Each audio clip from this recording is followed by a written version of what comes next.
walking around the owners' meeting, the sense you got about what the holdup is between the Jets and the Packers for the Aaron Rodgers trade? They all know is going to happen. What is the holdup? You want me to give you some good news, Rich? Sure. I don't think this thing's in nearly as bad a place as everybody thinks. Okay. I don't. I mean, there's problems between Rodgers and the Packers, yes. That exists. But there are some incredibly tight relationships between the two teams, right? So, like Joe Douglas and Brian Gutekunst, the two general managers, spent a lot of time together as road scouts. They've got a great rapport. Mm-hmm. The two head coaches, Matt LaFleur and Robert Saleh, are like quite literally best friends, you know? And then you've got like the the owner and the de facto owner, I guess, and Woody Johnson and Mark Murphy. And both those guys were involved in the Brett Favre trade in 2008. So they have experience working together in this sort of thing. So I think this thing's in a better place than people think. Might it happen on draft day? Yeah. I don't think it's out of the question it happens this week, you know? So, like, I think, like, there is definitely a deal to be done. I think progress has been made. And, you know, I think this is about getting sign-off from, like, every level of each organization. But I think, like, this thing is in a good place now. And I think there's, you know, a good chance that Aaron Rodgers is a Jet relatively soon. You know, certainly before the draft.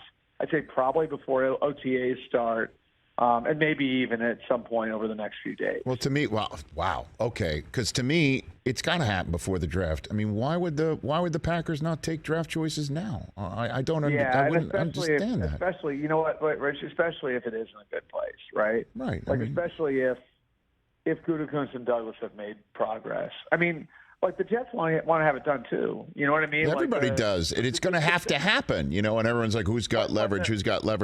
Everybody needs it to happen. And the guy involved who's being traded wants it to happen. And you don't want that guy around when he's unhappy. I mean, come on. It just makes sense. Yeah, I mean, it's what's best for Jordan Love, right? No, it's best for everybody. Yeah. What's the best for Jordan Love? What's the best for Garrett Wilson? You know, if you want to start throwing names out there, like, what's best for everybody is that this gets done, you know? And so, I mean, from, you know, the guys at the highest level of each organization to the front offices, to the scouts, knowing what they're doing, you know, going into the draft, having a better, clearer picture of that. You know, for the Jets too, like knowing what picks they won't have, you know what I mean? Like, that's helpful.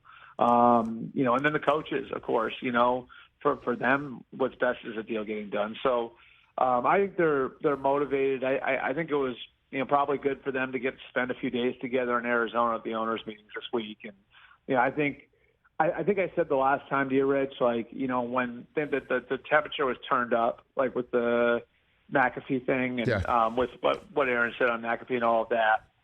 I think I said to you at that point, I think cooler heads will prevail. Yeah. I think we're at the point where, you know, it looks like cooler heads are prevailing, and there's been good progress made. Albert Breer here on the Rich Eisen Show. I appreciate that knowledge. Catch the Rich Eisen Show every single day on the Roku channel, 12 to 3 Eastern, for free.